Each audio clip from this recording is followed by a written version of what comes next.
ایک چہرے پر ہے چہرہ آئینہ مشکل میں ہے، ایک چہرے پر ہے چہرہ آئینہ مشکل میں ہے، گمشدہ ہے عکس میرا آئینہ مشکل میں ہے۔ روشنی کی ضد میں تارے بادلوں سے لڑ گئے، روشنی کی ضد میں تارے بادلوں سے لڑ گئے، ایک جگنو گھٹ اندھیرا آئینہ مشکل میں ہے۔ عکس دگنا کر دیا تھا ایک سہانی دھوپ نے، عکس دگنا کر دیا تھا ایک سہانی دھوپ نے، ڈھل رہا ہے دن سنہرا آئینہ مشکل میں ہے۔ اور آنکھ میں کچھ خواب رکھ کر آئینے کے سامنے، آنکھ میں کچھ خواب رکھ کر آئینے کے سامنے، خون میں ڈوبا ہے چہرہ آئینہ مشکل میں ہے۔ اور رات کی کالی سیاہی سے لکھی روشن غزل، رات کی کالی سیاہی سے لکھی روشن غزل، کر نہ دے روشن سویرا آئینہ مشکل میں ہے۔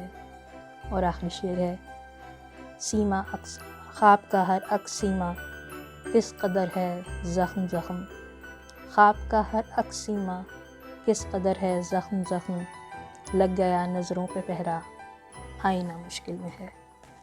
میرا نام عشرت معین سیما ہے، میرا تعلق پاکستان کراچی سے ہے، اور 1990 میں پاکستان سے یہاں پہ تعلیم کی غرض سے آئی تھی۔ تعلیم کی غرض سے یوں کہ میرے شوہر یہاں پہ پہلے سے ہی زیر تعلیم تھے، اور اس زمانے میں کسی اسٹوڈنٹ کو اپنی بیوی یا اپنی فیملی سے کسی کو لانے کی اجازت نہیں تھی، تو مجھے آنا پڑا ایز اے اسٹوڈنٹ یہاں پر۔ اور پہل ارادہ تو نہیں تھا کہ میں یہاں تعلیم حاصل کروں گی، لیکن چونکہ جرمنی میں اتنے لاتعداد مواقع ہیں اور بہت ذرائع ہیں تعلیم حاصل کرنے کے، بہت سہولتیں ہیں، تو اس حوالے سے میں نے اپنی تعلیم کا آغاز کیا۔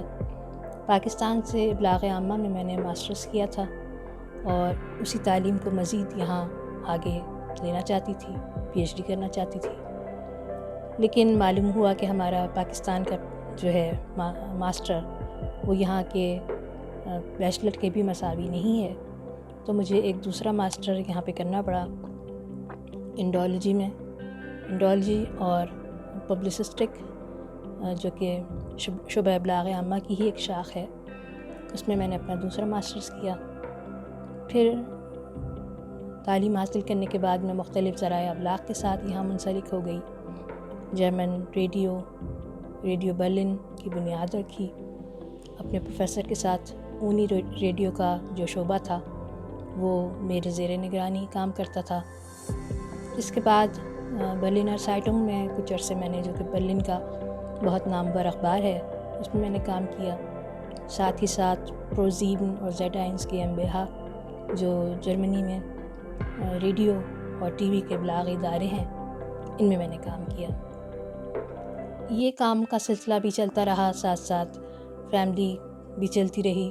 اس دوران میری 2 بیٹیاں ہوئیں، جن کی تعلیم و تربیت بھی ظاہر سی بات ہے کہ میری ذمہ داری تھی، ان کو اچھی تعلیم دلوانا، اور ظاہر سی بات ہے کہ جب ایک ماں علم کے شعور سے آگاہ ہوتی ہے تو وہ اپنے بچوں کو، اور خاص طور پر بیٹیوں کو، اعلیٰ تعلیم کی طرف راغب کرتی ہے، تو بچوں کی پرورش کا سلسلہ بھی چلتا رہا۔ اس دوران میں یہاں یونیورسٹی میں پڑھا رہی تھی اردو اور ہندی اس لیے کہ میرا انڈولوجی میں ماسٹرز تھا، اور میں دوران تعلیم ہی یہاں پر یونیورسٹی میں پڑھاتی تھی بطور معاون پروفیسر، اور ہندی کے ساتھ ساتھ اردو زبان کی زبانی مشق کرواتی تھی۔ ساتھ ہی ساتھ میں نے تراجم کا کام شروع کیا، پڑھانے کا کام شروع کیا، اپنی زبان اردو کا فروغ کیا، ترجمے کیے کئی اہم، جس میں عصمت چغتائی کا ناول ٹیڑھی لکیر، اس کا میں نے جزوی طور پر ترجمہ پیش کیا، اور جرمن شاعر ہائنرش ہائن کو بھی اردو اور ہندی میں متعارف کروایا۔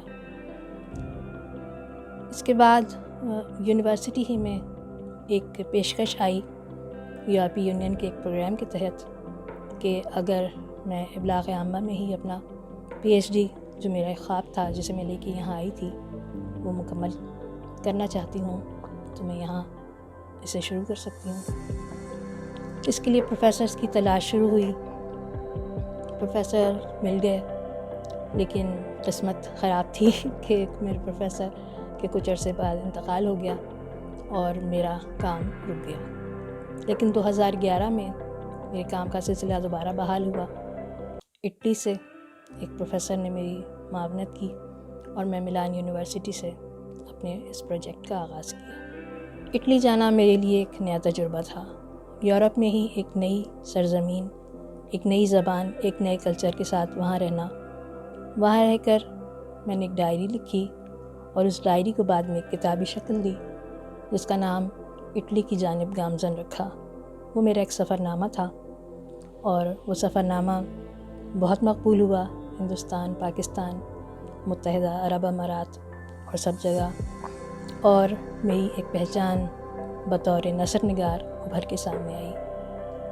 اس سے قبل ہم یہاں بزم ادب برلن اور اردو انجمن برلن کے تحت کئی ادبی محفلیں اور شعری محفلیں سجا چکے تھے.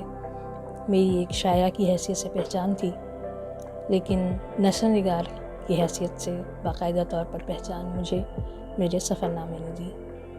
اس کے بعد کتابوں کا سلسلہ چل نکلا لکھنے لکھانے کا.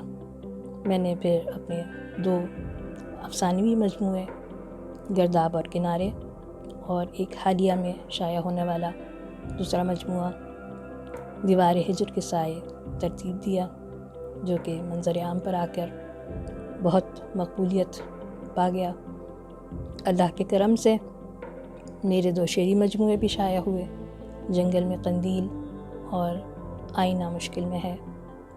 ان دونوں مجموعوں کو پاکستان اور ہندوستان کے علاوہ تمام اردو ادبی دنیا میں بہت پذیرائی ملی، اور شکر الحمدللہ کہ ان میری ادبی کاوشوں نے میرے سفر کو آگے بڑھنے کی طرف مجھے رغبت دلائی. اس کے علاوہ جب میں جرمنی میں رہ رہی تھی تو میں نے سوچا کہ ایک کتاب ایسی بھی ہونی چاہیے جس میں اس بات کا احاطہ کیا جائے کہ اردو کی جرمنی میں کیا صورتحال ہے یا جرمنی میں اردو کی کیا صورتحال ہے. اس حوالے سے میرا PhD تھیسس بھی تھا، جس کا جزوی ترجمہ میں نے اپنی کتاب میں شائع کیا ہے، اور ترجمہ کر کے اردو ترجمہ کر کے. اور اس کے علاوہ مجموعی طور پر میں نے جرمنی میں اردو تنظیموں، صحافت اور شعری اور ادبی تنظیموں کا ذکر کیا ہے، شعراء اور افسانہ نگاروں کا تعارف پیش کیا ہے، اساتذہ اور اردو کہاں اور کس طرح پڑھائی جاتی ہے، کن یونیورسٹیز لیول تک پہنچی ہے، وہ میں نے پیش کیا ہے. یہ میری چھوٹی سی ادبی کاوش ہے جو آپ کے سامنے ہے.